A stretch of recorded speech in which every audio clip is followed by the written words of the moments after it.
Cześć! W tym odcinku pokażę Wam, co warto przywieźć z Wietnamu. I będą to nie tylko słodycze, herbaty, poczekajcie, aromatyczne przyprawy, czy na przykład bardzo nietypowe konserwy. Powiem również o tym, co przywieźć, na przykład z odzieży, jak wszystko zapakować, żeby przetrwało lot z Wietnamu do Polski. Także jeśli planujesz podróż do tego pięknego kraju, oglądaj uważnie do końca, będzie sporo informacji praktycznych. Zanim przejdziemy do głównej części, musiałem wskoczyć jeszcze do sklepu, żeby dokupić dwie brakujące bardzo ważne rzeczy. A co to jest? Już pokazuję. W koszyku mam herbatę z lakownicy żółtawej. Bardzo ciekawego i zdrowego grzyba, ale ważniejsze i ciekawsze, bo nowe, jest to, czyli jajko na parze z fermentowaną rybą. W rodzinie mam fanów wyzwań kulinarnych. Zobaczymy, jak sobie z tym poradzą. Zaczynamy od tego, co najbardziej pachnie, czyli aromatyczne przyprawy i sosy. Wietnam słynie z sosu rybnego, choć jego zapach i smak nie każdemu przypadnie do gustu.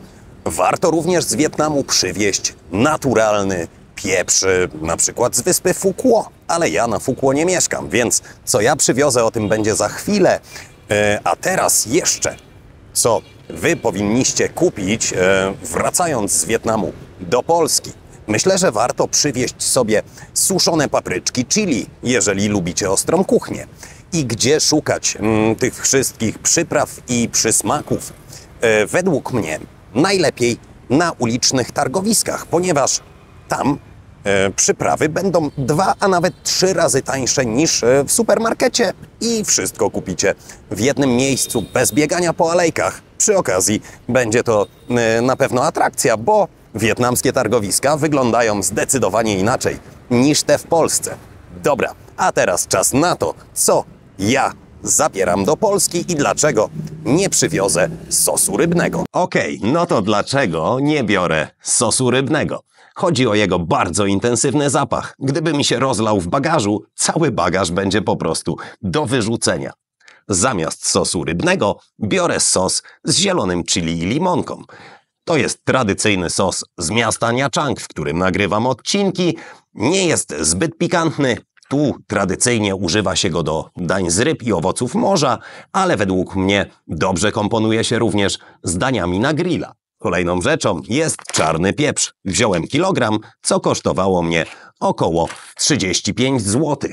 No i jeszcze mieszanki przypraw. To są akurat mieszanki przypraw naturalnych, bez dodatku konserwantów i wzmacniaczy smaku. Znajdziecie tu przyprawy do mięsa, do ryb, do drobiu i tak dalej. Więc jeśli przyprawy, to ja polecam akurat te. Jeżeli jesteście ciekawi, czego z Wietnamu absolutnie nie przywozić, bo nie warto, to zapraszam na odcinek, który nagrałem jakiś czas temu, czyli najgorsze pamiątki z Wietnamu. Wystarczy, że klikniecie kartę, która wyświetla się Wam teraz na górze ekranu. Wietnam to istny raj dla miłośników rękodzieła, ceramiki, obrazów, lampionów, szytej na miarę odzieży i tak dalej.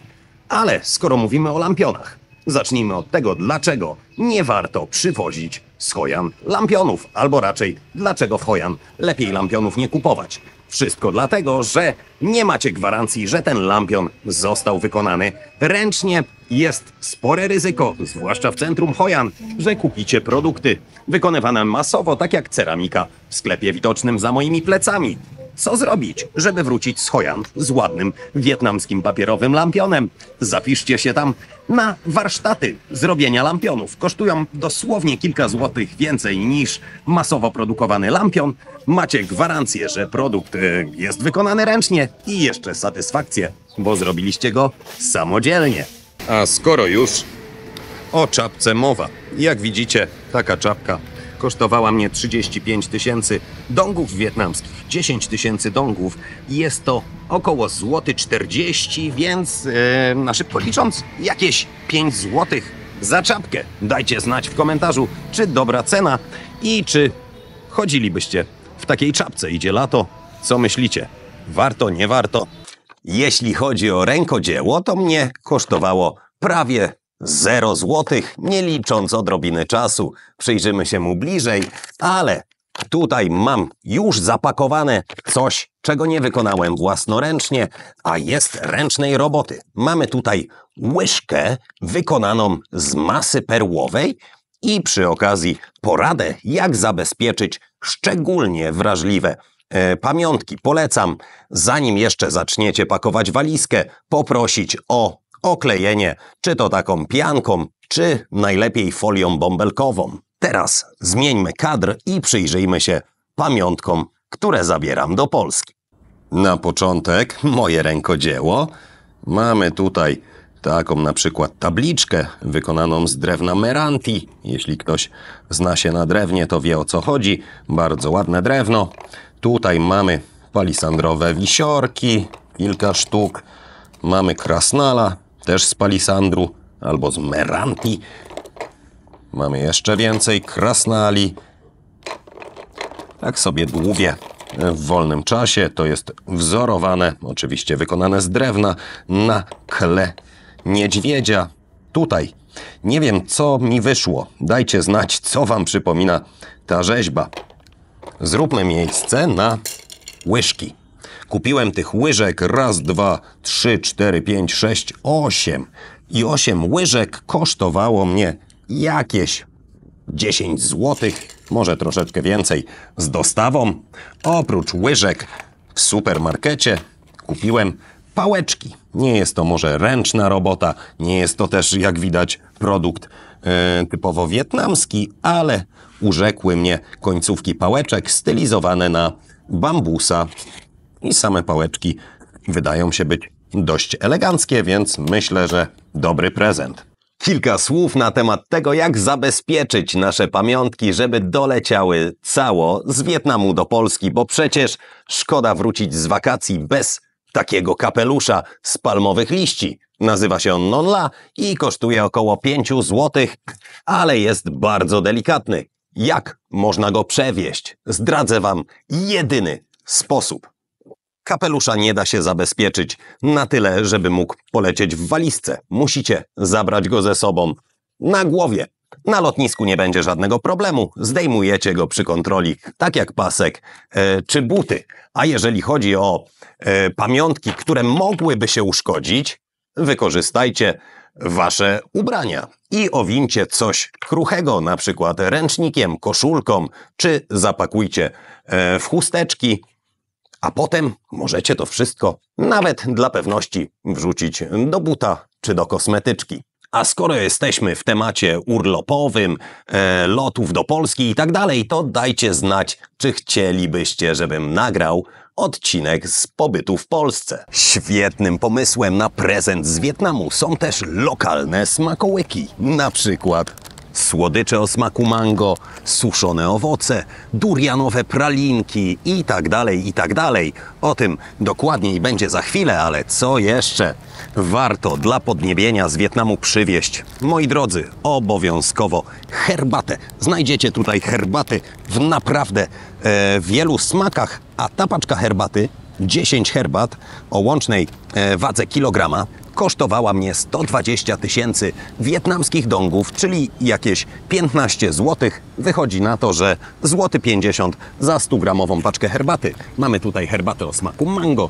zieloną herbatę, herbatę kokosową, herbatę lotosową, herbatę czarną, herbatę wieloowocową, do tego herbata ananasowa, herbata imbirowa, herbata żeńszeniowa i herbata jaśminowa. Myślę, że taki zestaw wystarczy nawet dla dość wybrednego herbaciarza. No i z Wietnamu nie można przylecieć bez kawy. Wietnam to jest drugi największy producent kawy na świecie. Dominuje tutaj kawa robusta i w Wietnamie chętnie pijana jest ze słodkim mlekiem skondensowanym.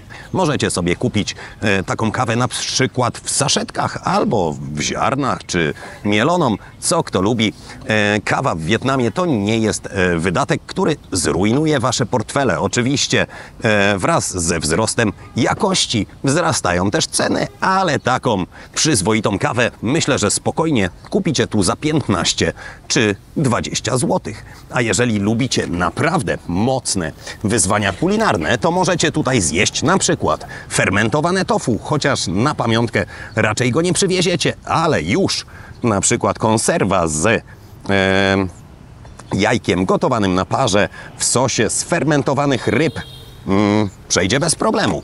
Więc coś takiego można przywieźć. Myślę, że można spokojnie też przywieźć na przykład suszone owady, chociaż jedzenie ich nie jest aż tak popularne w Wietnamie. Wreszcie czas na smakołyki. Oczywiście, tak jak w przypadku poprzednich pamiątek, pokazuję Wam tylko część tego, co przywożę. Po pierwsze, żeby ten odcinek miał jakąś sensowną długość, a nie trwał pół dnia, a po drugie, żeby moi bliscy w Polsce mieli choć trochę niespodzianki. Co my tutaj mamy? Dla przykładu 2 zupki chińskie, pierwsza o smaku pędów z bambusa. Myślę, że ciekawe i raczej chyba niedostępne w Polsce. Tu natomiast dla kogoś, kto lubi ostre, mamy pikantną zupkę kurczakową o smaku zapiekanego sera. Oprócz tego biorę ryżowe owsianki. I wyglądają dość niepozornie, prawda? Ryżowa owsianka. Tutaj o smaku kurczaka, a tu mięsa mielonego. Natomiast te owsianki mają dodatek ptasich gniazd. W środku są prawdziwe gniazda jeżyków. A jak takie jeżyki się hoduje, skąd te gniazda się biorą? Kliknijcie odcinek, który wyświetla się w karcie na górze ekranu. I przechodzimy do słodyczy. Na chwilę, bo do wytrawnych przekąsek jeszcze wrócimy, ale tu mamy coś, czego rok temu nie znalazłem. Cukierki o smaku pandana. Pandan jest wyjątkową rośliną i według mnie ma bardzo ciekawy smak. Używa się go w Wietnamie nie tylko w kuchni podczas gotowania, ale również dodaje na przykład do herbaty albo wiesza w łazience jako odświeżacz powietrza. Czy posmakują? Się okaże. Tutaj natomiast coś tylko dla koneserów. Miękkie cukierki, takie do rzucia, przypominające gumę mambę, ale o smaku duriana, który, jak wiecie, jest najsilniej pachnącym, nazwijmy to łagodnie, owocem na świecie. Skoro jesteśmy w temacie owoców, mam również suszonego chlebowca, ale chlebowców jest kilka gatunków i tutaj ten chyba najbardziej znany, czyli jackfruit. A tutaj mamy już takiego klasycznego chlebowca, również w formie chipsów. Na koniec powiem, ile to wszystko kosztowało. A tu przyjrzymy się chrupkom ryżowym z preparowanego ryżu, a na wierzchu mamy włókna z kurczaka z dodatkiem odrobiny chili i chyba trawy cytrynowej. Biorę również cukierki o smaku buławy, zwykłe landrynki oraz miękkie cukierki o smaku marakui. No i skoro Wietnam, to kawa. Dla przykładu kawa cappuccino. Taka w saszetkach, więc łatwo przygotować, a kokosowa kawa jest ciekawym elementem. Jeżeli chodzi o przekąski, to najdroższe było chyba cappuccino kokosowe. Ale to nie jest przekąska, nie liczy się. Kosztowało jakieś 15 zł. Natomiast cukierki między 3 a 5 zł za paczkę. Jeżeli chodzi o owsianki, owsianka około 3 zł. Tak samo zupki chińskie, suszone owoce. To chyba największy wydatek, bo paczka suszonych owoców między 5 a 8 zł. A wy? Co byście przywieźli z Wietnamu? Dajcie znać w komentarzu. No i nie zapomnijcie zostawić kciuka i zasubskrybować kanału, żeby nie przegapić kolejnych odcinków z serii poświęconej informacjom praktycznym o Wietnamu. O Wietnamie oczywiście, moi drodzy. Przejęzyczenie dlatego, że ja naprawdę szykuję się na urlop w Polsce już bardzo, bardzo niedługo. Zaraz będę musiał się pakować. I to jest informacja dla tych z Was, którzy będą w maju we Wrocławiu, a zwłaszcza we wrocławskim zoo. Jest szansa tam na mnie trafić, więc dziękuję za uwagę. Do usłyszenia i do zobaczenia.